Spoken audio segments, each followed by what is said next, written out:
जी, आज मैं सूरह कहफ आयत 86 के बारे में एक जो एतराज़ात किए जाते हैं, उसके ऊपर एक मुकम्मल जवाब तैयार किया हूँ और इसके बाद मैं समझता हूँ कि अगर कोई मंतक और जो समझने वाला बंदा है ना, उसके पास ये एतराज़ बचेगा ही नहीं। क्योंकि कुरान की ये आयत सिर्फ़ न सिर्फ़ ये कि इसमें एतराज़ नहीं किया जा सकता, ये ऐसी ज़बरदस्त आयत है, जिससे इस कुरान का फ़साहत और इस कुरान का बलागत भी पूरी तरीके से ज़ाहिर होता है। सबसे पहली बात कि अक्सर लोग ये कहते हैं कि कुरान सूरह कहफ आयत 86 से मुताल्लिक क्या सूरज डूबता है एक चश्मे में या कीचड़ में? अगर ऐसा है कुरान के मुताबिक कि सूरज डूबता है चश्मे में, तो ये एक साइंसी गलती है। लेकिन मज़ीद तफ़सील देने से पहले मैं आपको स्लाइड दिखा देना चाहता हूँ, जो आयत करीमा है। इसमें लिखा है हत्ता इज़ा बलग़ मग़रिब अश-शम्स वजदहा तग़रुबु फ़ी ऐनिन हमिअ व वजद इंदहा क़ौमा।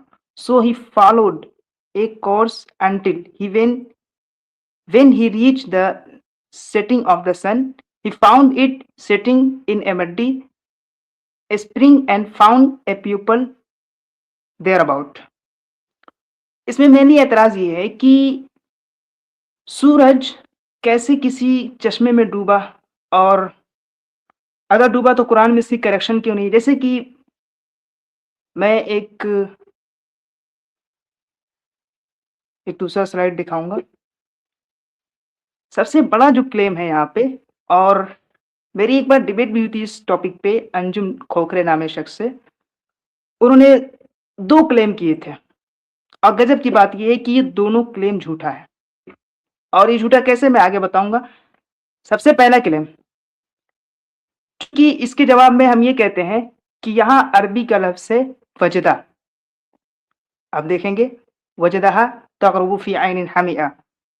वजदा के माने ज़ाहिरी तौर पर फाउंड यहाँ पे लिखा गया है, लेकिन चूँकि वजदा के माने होता है महसूस होना, एक फीलिंग के तौर पर ये एक वर्ब है जो इस्तेमाल होता है। यानी कि ज़ुल्करनैन को ऐसा महसूस हुआ कि सूरज जो है वो डूब रहा है कीचड़ में या गदले पानी में। लेकिन ये जवाब बाज़ लोगों को पसंद नहीं आता है क्योंकि वो कहते हैं जो दूसरी स्लाइड पे मैंने आपको दिखाया, लफ्ज़ वजदा का मतलब परसीव यानी कि ऐसा लगा नहीं होता। दूसरा उनका क्लेम ये है कि क्लासिकल तफ़सीर में कहीं नहीं लिखा कि ज़ुल्करनैन को ऐसा लगा, ये बात के लोगों ने ऐड कर दिया, ये बात की इंटरप्रिटेशन है। आइए इन दोनों बातों का हम एक-एक करके डिटेल में जवाब देंगे। तो सबसे पहले जो इसका लफ्ज़ है हम उस पे बाद में बात करेंगे। क्लासिकल तफ़सीर में क्या कहा गया है? क्लासिकल तफ़सीर और उलमा का अंडरस्टैंडिंग क्या था? सवाल ये है कि क्या क्लासिकल तफ़सीर ने हमें ये नहीं बताया कि वजदा के माने क्या है? या फिर ये ज़ुल्करनैन के हवाले से बात की गई है या फिर कुरान में एक्चुअल में ये गलती है? जवाब मौजूद है आपके पास। स्लाइड दूसरा मैं दिखाता हूँ। आप अगर तफ़सीर जलालैन देखें, इससे पहले भी एक भाई साहब जलालैन, कुर्तुबी और पता नहीं किसका इसका हवाला करके दे के गए थे। मैं कहता हूँ यहाँ भी जलालैन, कुर्तुबी और राज़ी और जितने मुफस्सिरीन हैं तकरीबन सभी मुफस्सिरीन की आप कोट यहाँ पे नकल करो, वो क्या लिखते हैं? तफसीर अल जलालैन में लिखते हैं ज़ुल्करनैन ने सूरज को एक काले कीचड़ वाली स्प्रिंग में डूबता हुआ पाया, लेकिन ये सिर्फ आंखों का देखा हुआ मंजर है क्योंकि असल में सूरज इस दुनिया से कई गुना बड़ा है। और मिस्टर अंजुम खोखरे ने क्या कहा था? क्लासिकल तफसीर में कहीं नहीं लिखा कि ज़ुल्करनैन को ऐसा लगा। ये कितना बड़ा झूठ है, ये तो झूठ ही तो है। अच्छा ठीक है, मान लेते हैं कि जलालैन की बातों पे आपको विश्वास ना हो, तो अगर जलालैन की बात ना की जाए, उससे भी पहले तफसीर इब्न कसीर की बात की जाए जो कब आए थे? 1373 सी 774 हिजरी। उन्होंने लिखा है जुल्करनैन मगरिब की आखिरी आबादी तक पहुंचा। ये कहना कि वो सूरज के असल सेटिंग पैलेस तक पहुंच गया, ये नामुमकिन है।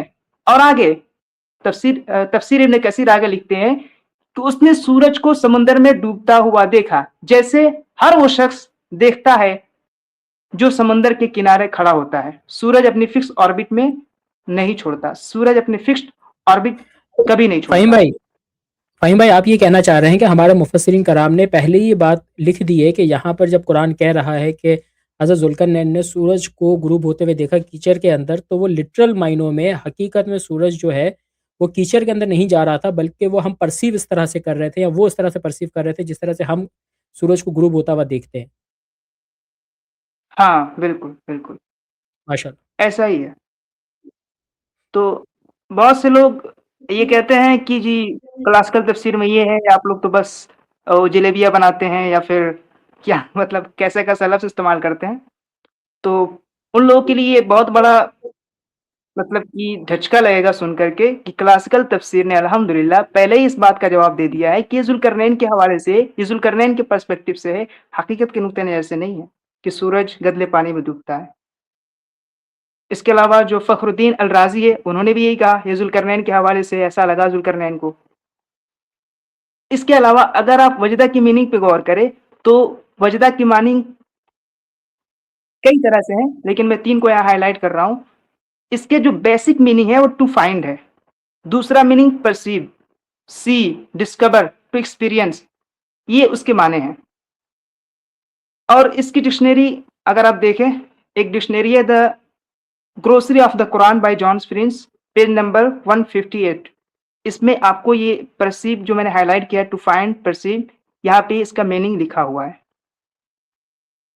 इसके अलावा जो डिक्शनरीज़ है, लेंस एक और Edward William lens Arabic English lexicon, page number 2924, इसमें भी वजदा मीन्स परसीव्ड लिखा हुआ है और मुख्तलिफ जो इसके माने हैं, he found it, lightened it और वगैरह-वगैरह। फिर आगे चलते हैं। एक और अरबिक डिक्शनरी है according to Arabic English dictionary by J G. Hava, page number 884। इसमें भी आपको टू फाइंड, टू ऑब्टेन और to perceive, to know by experience, यानी कि वजदा की जो मीनिंग है वो एक तो एक्चुअल में फाइंड होने या फाउंड होने पे भी लिया जा सकता है। दूसरा एज ए फीलिंग कि उसने जो फील किया, परसीव किया, एक्सपीरियंस के तौर पर लिया जा सकता है। अब इससे आगे चलते हैं। हो सकता है कोई शख्स ये भी कहे कि मैं तो अपनी तरफ से बनी बनाई डिक्शनरी लेके आ रहा हूँ, इसके माने मतलब कि परसीव होगा कैसे? जैसा कि अन्युम खोखरे ने भी कहा था कि ये लोग अपने हिसाब से माने बना लेते हैं, कुरान के माने कहीं-कहीं इधर-उधर से ला करके फिट कर देते हैं। अगर आपको लगे कि मैं अपनी तरफ से डिक्शनरी बना रहा हूँ, तो यहाँ पे 1 नहीं 10 डिक्शनरीज़ का हवाला मैंने दिया और इनके पेज नंबर लिखा हुआ है। आप स्क्रीनशॉट ले सकते हैं, जिसमें हर जगह वजदा के मानी यही दिया गया है। जो नेक्स्ट पेज पर, हाँ, वजदा means to find, to discover, to perceive, to see, to experience.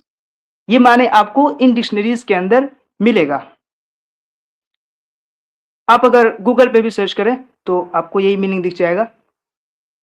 वजदा means अगर आप सर्च करें, तो यहाँ पे भी दिख रहा है टू फाउंड और ही परसीव्ड, एक्सपीरियंस, ये मीनिंग दिख रहा है। यार फ़हीम भाई आप इतने डिक्शनरीज़ खोल-खोल के दिखा रहे हैं, आप गूगल से भी सर्च करके दिखा रहे हैं, तो आप तो इनका जनाज़ा उठा रहे हैं।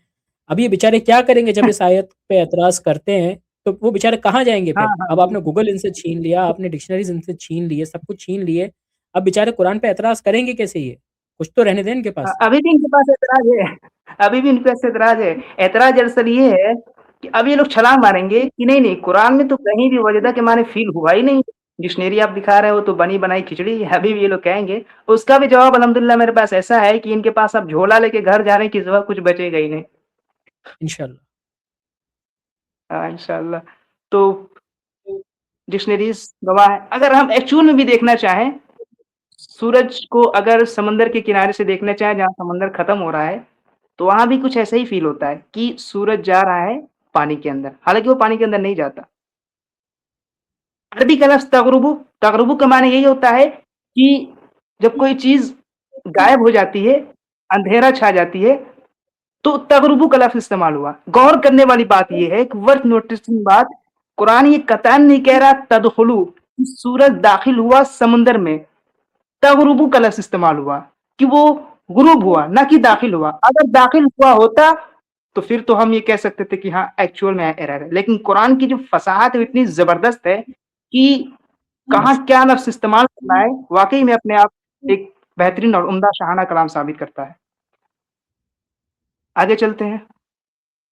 हाँ, सबसे मेन एतराज़ जो है इन लोगों का वो दरअसल ये है, हत्ता इज़ा बलग़ मग़रिब अश-शम्सी वजदहा, पहली बार वजदहा आया। दूसरा तग़रुबु फ़ी ऐनिन हमिआ, फिर से वजद आया, वजदा इंदहा कौमा, जिसके माने ये है कि पहली बार जो वजद आया है, उसके माने ये है कि ऐसा ज़ुल्करनैन ने देखा या पाया, हम तर्जुमा पाया ही करते हैं और पाया को भी हम साबित करेंगे कि इसके माने महसूस होने की टर्म में होगा। लेकिन चूँकि क्लासिकल तफ़सीर या और उलमा भी इसको यही लिखते हैं पाया, और मेरे भाई भी जो आए थे शुरू-शुरू में वो यही कह रहे थे कि तफ़सीर के अंदर क्या बोलते हैं, तर्जुमे के अंदर तज़ाद है, अलग-अलग लोग अलग-अलग माने बयान करते हैं। इसी आयत से इस बात का भी क्लैरिफ़िकेशन मिल जाएगा कि अलग-अलग तर्जुमा भी कैसे एक्यूरेट है। तो अगर हम तर्जुमे को लिए ले लें, तो कई मुफस्सिरीन ने यहाँ पे लिखा है टू फाइंड, यानी कि ही फाउंड, और फिर अगली आयत में उन्होंने लिखा है ही फाउंड इंदहा कौमा के माने में कि उन्होंने एक कौम को पाया। पहले उन्होंने देखा कि सूरज को डूबता हुआ पाया, फिर अगली आयत में है कि उन्होंने एक कौम पाया, उनको एक कौम मिली। तो दोनों में पाया का लफ्ज़ है। मुल्हिद यहाँ पे एतराज़ करते हैं कि अगर पहली बार में हम वजदा के माने परसीव ले ले, तो दूसरी बार में हम वजदा के माने परसीव लेंगे, तो क्या इसके माने ये बन जाएगा कि ज़ुल्करनैन को कौम महसूस हुई, कौम नहीं थी वहाँ पे? इसका जवाब इतना मतलब कि ज़बरदस्त और शानदार है कि मुल्हिदों की बैंड बज जाती है, क्योंकि इसी नासमझी की वजह से यहाँ पे वो सोचते हैं कि मैं कुरान को गलत साबित कर दूँगा। ये लोग जलेबी बना रहे हैं, पहली बार में वजदा कह के कि महसूस हुआ, और दूसरी बार में पाया कह के ये लोग मैनिपुलेट कर रहे हैं, लिहाजा ये लोग बेइंसाफ़ी कर रहे हैं। हालाँकि उनकी ग्रामर ही फेल हो जाती है यहाँ पे, क्योंकि वो अरबिक ग्रामर का ना रूल जानते हैं और इंग्लिश ग्रामर की भी रूल नहीं जानते। कैसे मैं आपको समझाता हूँ। ये तो तर्जुमा है अब्दुल हलीम, इन्होंने फाउंड ही तर्जुमा किया है। खैर मैं इसको बाद में एक्सप्लेन करूँगा। और एक ये दरियाबादी का तर्जुमा है, उन्होंने लिखा है ही परसीव्ड। अब आगे चलते हैं।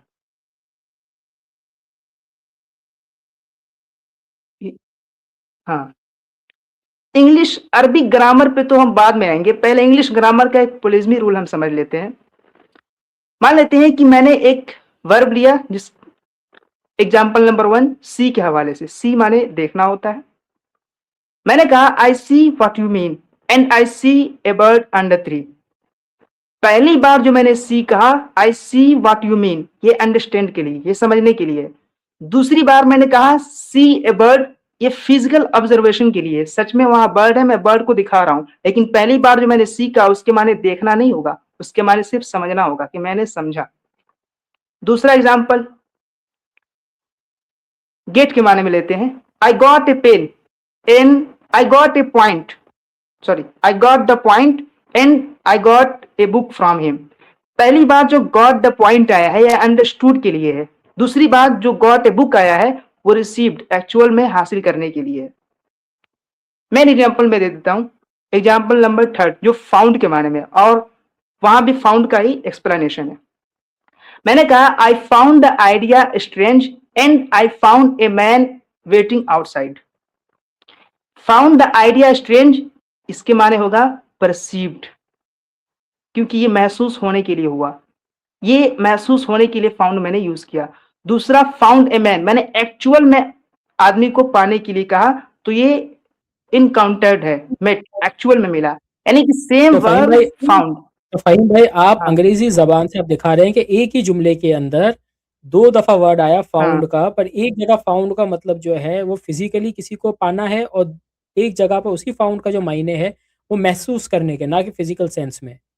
तो आप अब अंग्रेज़ी ज़बान हम्म। के हिसाब से भी आप इनकी वाक़ई में बैंड बजा रहे हैं, तब वो बेचारे किस पे कलाम करेंगे फिर?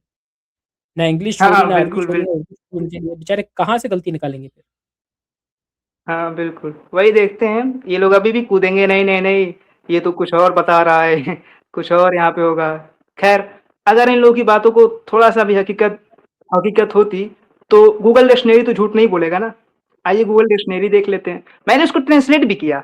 जैसे मैंने अभी जो सेंटेंस दिखाया था, I found the idea strange. Google dictionary कह रहा है, मुझे ये ख्याल बड़ा अजीब लगा लगा और मैंने एक आदमी को बाहर इंतज़ार करते हुए पाया। आप देखिए कि लगा का मतलब क्या है? ये महसूस होने के टर्म में है कि नहीं? और इसमें फाउंड का लफ्ज़ दोनों जगह पे है। I found the idea strange और गूगल ट्रांसलेट कह रहा है कि मुझे आइडिया अजीब लगा। फिर भी फाउंड आया दूसरी सेंटेंस में, वहां भी पाया का लफ्ज़ इस्तेमाल हुआ है। तो ग्रामर खुद ही रूल तय कर देता है कि कहाँ फाउंड या वजदा के माने महसूस होने के टर्म में होगा और कहाँ एक्चुअल फाउंड के टर्म में होगा। लेकिन इसके बावजूद भी हमारे मुलीद हजरात बेचारे, उसी तरह अरबिक ग्रामर का जो रूल है वो ये डिसाइड कर देता है कि कहाँ पर वजदा के माने क्या होगा और कहाँ कहाँ महसूस होने के टर्म में होगा और कहाँ पर एक्चुअल में पाने के टर्म में होगा। वजह यह है कि जब एक फेल यानी जिसको वर्ब कहते हैं, मुख्तलिफ मफूल यानी कि ऑब्जेक्ट के साथ आए तो उसका सेंस चेंज हो सकता है। ये मतलब कि नौह ग्रामर और बलागा रिहोट्रिक का कानून है। अब यहाँ पे बेचारे मुल्हिद हजरात के पास कुछ बचता नहीं है, तो वो लोग फिर यहाँ पे छलांग लगाने की कोशिश करते हैं। सूरह निसा आयत नंबर 82 का हवाला देते हुए, अफला यतदब्बरून अल कुरआन वलौ कान मिन इंदि गैरिल्लाहि लवजदू फीहि इख्तिलाफन कसीरा। यहाँ जो लवजदू है ना, इसको ये कहते हैं कि वजदा से आया है और इसके माने एक्चुअल फाउंड है। तो कुरान गलत हो गया, क्योंकि यहाँ पे एक्चुअल फाउंड के लिए कुरान इस्तेमाल करता है। इन जाहिलों को ये पता ही नहीं है कि जहां कुरान में वजदा के माने एक्चुअल फाउंड में यूज हुआ है, वहीं पर फील होने के लिए भी वजदा के माने इस्तेमाल हुआ है। उसकी दलील हमारे पास ये है, सूरह यूसुफ आयत नंबर 94। इसमें वलम्मा फसलत अल-ईरु क़ाल अबूहुम इन्नी लअजिदु रिह यूसुफ लौला अन तुफन्निदून। लअजिदु ये वजदा से आया है और इसके माने यहाँ फील ही होगा। तकरीबन तकरीबन सभी मुफस्सिरीन ने इसका यही तर्जमा किया है कि उन्होंने यूसुफ अलैहिस्सलाम के जो अब्बा थे याकूब अलैहिस्सलाम, उनको भी पता नहीं था कि यूसुफ अलैहिस्सलाम जिंदा है। वो कह रहे थे कि मुझे यूसुफ की बू महसूस हो रही है, यूसुफ की खुशबू महसूस हो रही है। तो यहाँ अजिदू का लफ्ज महसूस होने के लिए इस्तेमाल हुआ है, ना कि एक्चुअल में पाने के टर्म में। यूसुफ अलैहिस्सलाम वहां मौजूद ही नहीं थे, तो एक्चुअल में पाने के लिए कोई मतलब ही नहीं बनता है। अब आते हैं हम उस तर्जुमे पे जो शुरू में नहीं, तो मैंने ये कह आपको सकते हैं ना दिखाया कि था। कुरान में नाउज़ुबिल्लाह ये भी गलती है कि भाई खुशबू देखी नहीं जाती है। यहाँ पे खुदा ये कह रहा है कि याकूब ने खुशबू देखी यूसुफ की। हाँ, खुशबू तो देखी ही नहीं जा सकती, तो खुशबू तो अगर वो फाउंड बेचारे तो माने ले कह लें। सकते हैं ना, भाई तो कुछ ना कुछ तो हाँ, लेकर आना, वो ये कह सकते हैं ना। हाँ, लेकिन उसका कोई सेंस ही नहीं बनता है। किसी भी लैंग्वेज के अंदर खुशबू देखी जा सकती है, इसका कोई सेंस ही नहीं बनेगा। विदाउट सेंस बात हो जाएगी फिर ना। नहीं, माशाल्लाह आपने और अच्छा फिर काम इसी तरीके किया। से हाँ, अब्दुल हलीम का तर्जुमा उन्होंने फाउंड ही लिखा है, ही फाउंड इट, लेकिन उन्होंने ब्रैकेट में लिख दिया है सीम टू बी, यानी समझने के लिए है ये। फिर उन्होंने जो फाउंड का तर्जुमा किया है उसका सीम इस्तेमाल नहीं किया। तो अल्हम्दुलिल्लाह मुफस्सिर ने जो तर्जुमा किया है वो किस पर्सपेक्टिव से किया है, वो इन लोगों के समझ से बाहर है। ग्रामर का क्या रूल यहाँ पे फॉलो हो रहा है, किस किस रूल से क्या चीज़ समझा जा रहा है, वो चीज़ समझते नहीं और कहते हैं कि कुरान में तो गलती है और लिहाजा हम लोग को कुरान की एक्सप्लेनेशन देने के लिए लंबी-लंबी इधर-उधर से मतलब जलेबी बनानी पड़ रही। भाई कोई जलेबी नहीं है। कुरान के जो रूल्स है, कुरान की जो ग्रामर की और उसकी जो फसाहत है, इतना ज़बरदस्त है कि वो अपने आप सही मायने में फिट होता है। आप समझते नहीं तो ये आपकी गलती है। है कि नहीं समर भाई? नहीं, आप बिल्कुल दुरुस्त फरमा रहे हैं, पर इस वक़्त मेरा जो ज़हन है वो मेरे एक बहुत ही है ना प्यारे दोस्त, प्यारे भाई, जो मैं बार-बार कह रहा हूँ सिर्फ़ वो हाँ, कमेंट्स में शेर बनते हैं। मैं कह रहा हूँ यार आ जाओ ना स्ट्रीम पे, कुछ नहीं करेंगे, प्यार-मोहब्बत से बात करेंगे। अब इन्होंने एक मैसेज कर रखा है कि कुरान में बनी इस्माइल और बनी इस्माइल के नबी और रसूलों का कोई वजूद ही नहीं है। मेरा भाई बनी इस्माइल में कोई नबी नहीं है सिवाय रसूल खुदा सल्लल्लाहु अलैहि वसल्लम के। तो हज़रत इस्माइल के बाद जब है ही से रसूल खुदा, तो बीच में कौन-सा नबी आएगा यार? है ही नहीं। जितने भी नबी आए वो बनी इसहाक में आए हैं। क्या कर सकते हैं यार हुँ, भाई? क्या कर सकते हैं? अब आप ऐसे ऐतराज़ अगर लेकर आओगे तो क्या कर सकते हैं? आपने एक कमेंट के अंदर ये ऐतराज़ किया था कि खुदा एक ही क्यों है? क्यों है? मैंने आपको कमेंट में भी कहा था यार आ जाओ, प्लीज़ आप अभी मौजूद हो यार, मैं आपको दे रहा हूँ लिंक यार, आप आ जाओ, लिंक वैसे भी चैनल पे है, पिन किया हुआ है, आप आ जाओ। आपको जितने ऐतराज़ात कमेंट करने, में देखो हम आप तो प्यार मोहब्बत पिछले 4 घंटे से बैठे हुए हैं, 4 लोग आके चले गए। आप पता नहीं क्यों नहीं आ रहे यार, आ जाओ। वैसे ये बहुत अच्छे भाई हैं, कमेंट्स ज़रूर आके मेरा भरते हैं ऐतराज़ात से, मुझे बहुत अच्छा लगता है। जी फ़हीम भाई, आगे बोलिए। हाँ, तो अल्हम्दुलिल्लाह ये जो आयत है, इस आयत से बिल्कुल भी कुरान में कोई अनसाइंटिफिक साबित नहीं होता, कोई भी एरर साबित नहीं होता। ये लोग जिस पर्सपेक्टिव से और जिस नज़रिए से बात कर रहे होते हैं, ये बहुत ही जहालत वाली और नासमझी वाली होती है। ना इन्हें अरबिक ग्रामर का कुछ पता होता है। इंग्लिश ग्रामर से मैंने साबित कर दिया कि एक वर्ब के मुख्तलिफ माने होते हैं। कॉमन सेंस हम शुरू से जानते हैं कि लाइक के माने पसंद करना भी होता है, लाइक के माने के जैसा भी होता है। मैंने कहा आई सी मतलब कि अगर मैंने लाइक को इस्तेमाल किया, आई लाइक बटरफ्लाई, तो इसके माने होगा कि मैं बटरफ्लाई को पसंद करता हूँ। लेकिन अगर मैंने कहा आई लाइक शाहरुख खान, मैं शाहरुख खान के जैसा हूँ, तो यहाँ जैसे के माने में होगा। अलग-अलग वर्ब के अलग-अलग मीनिंग हो सकते हैं, एक ही वर्ड के अंदर। तो फिर ये अगर कुरान आप की बिल्कुल दुरुस्त कह रहे हैं, आप बिल्कुल दुरुस्त कह रहे हैं कि भाई एक वर्ड जो है वो मुख्तलिफ मायनों में भी रिफ्लेक्ट हो सकता है और एक ही जुमला जो है वो भी मुख्तलिफ अंदाज से कहा जा सकता है। इससे एतराज़ कुरान पे नहीं बनता, ना उस बात के कहने वाले पे बनता है। यहाँ पर एतराज़ बनता है आप पर, या तो आपको वो ज़बान समझ में नहीं आ रही या आपकी खुद की फ़हम, आपकी अक़ल, आपका शऊर इतना कम है कि जो चीज़ आप रूटीन की लाइफ़ में करते हैं, आपको वो भी समझ में नहीं आ रही है। मैं एक मिसाल दे दूँ क्योंकि वो भाई तर्जुमे पे बहुत ज़्यादा बहस करके गए थे।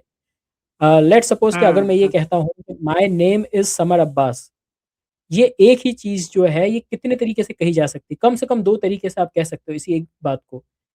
मैं अगर कह रहा हूँ कि my name is summer Abbas, इसका मतलब हो गया कि मेरा नाम समर अब्बास है। दूसरा इसका ये भी हो सकता है कि समर अब्बास मेरा नाम है। फ़र्क नहीं है। दोनों तरह से कहने वाला कह सकता है। अब आप ये तो नहीं कहोगे ना कि यार अभी ये समर अब्बास पहले लेकर आ गया तो उसे डंडी मार दी, तर्जुमा ही खराब कर दिया, पता नहीं क्या कुछ कर दिया।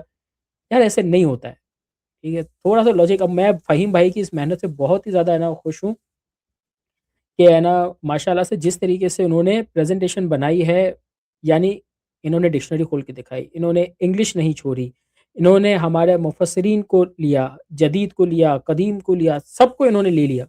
कोई जगह नहीं छोड़ी है। आपको इंग्लिश के वो जुमले तक दिखा दिए कि जहाँ पर एक ही सेंटेंस के अंदर 2 जगह पर फाउंड का वर्ड आया और खुद हर इंसान जो है, वो उसके अलग-अलग मायने करता है। पर फिर वही वाली बात है, अगर आप समझने के लिए बैठे हैं, तो वेल एंड गुड, हम समझाने के लिए बैठे हैं, हम आपसे सीखने के लिए बैठे हैं।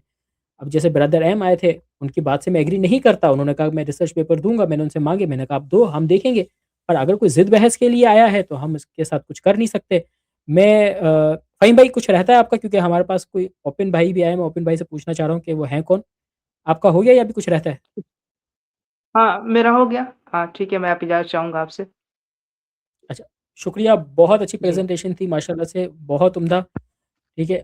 थैंक यू सो मच, फिर से आइएगा, इसी तरह से प्रेज़ेंटेशन तैयार करके आइएगा। मैं दूसरे मुसलमान भाइयों से भी गुज़ारिश करूँगा कि प्लीज़ अगर आपके पास कोई है जो आपने रिसर्च में कोई काम कर रखा है, बेझिझक आए, दिखाएँ, ओपन प्लेटफ़ॉर्म है, कोई मसला नहीं है, ज़्यादा से ज़्यादा क्या होगा, गलती होगी ना, कोई मसला नहीं है। अपनी मेहनत का आप इज़हार जी। करें, इंशाअल्लाह ताला परवरदिगार फ़हीम भाई को और हम सबको भी है ना कामयाबी दीजिए। ओपन भाई